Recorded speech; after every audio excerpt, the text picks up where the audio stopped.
सेवाई खीर खानु भएको छ? आजको रेसिपी सेवाई खीर मिठो र एकैछिनमा तयार भइहाल्ने। यसलाई स्वीट डिश भनिए तापनि यो एक प्रकारको फुल मिल नै हो, किनभने यो कार्बोहाइड्रेटको राम्रो स्रोत हो। साथै दूध र नट्सबाट पाउने न्युट्रिसन त छँदैछ।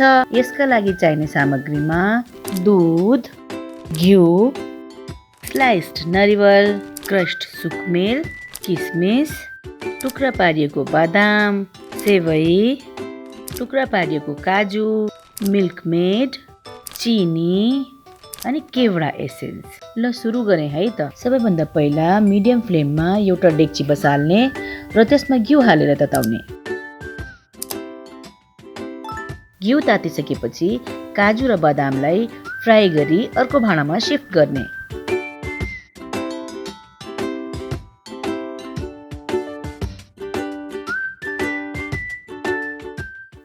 यसै गरी नरिवल र किसमिसलाई पनि फ्राई गर्ने र अर्को भाँडामा शिफ्ट गर्ने।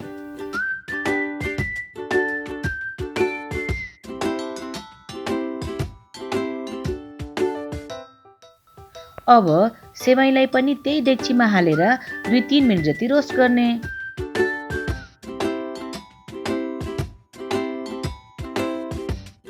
सेवाई रोस्ट भइसकेपछि यसमा दुध हाल्ने र 10-12 मिनेट जति मिडियम आगोमा पकाउने।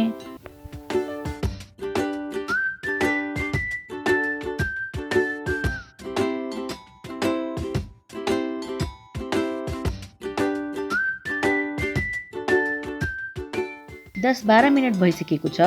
अब मैले यसमा अघि फ्राई गरेको ड्राई फ्रुट्सहरू हालेर राम्ररी चलाएँ र फेरि 5-7 मिनेट मिडियम आगोमा पकाएँ।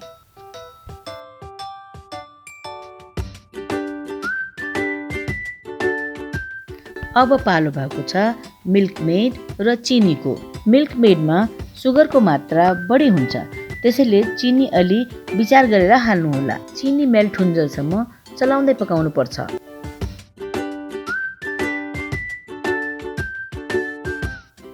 सेवाई राम्ररी पाकिसकेको छ। सेवाई र दुध एकदमै राम्ररी मिक्स भएको देखिन्छ। यो अलि स्लरी नै हुनुपर्छ अनि मिठो हुन्छ। मलाई यस्तै टेक्सचर मन पर्छ, त्यसैले अब मैले यसमा सुकुमेलको धुलो हालेँ। एकचोटि राम्ररी चलाएँ र केवडा एसेन्स पनि हालेँ।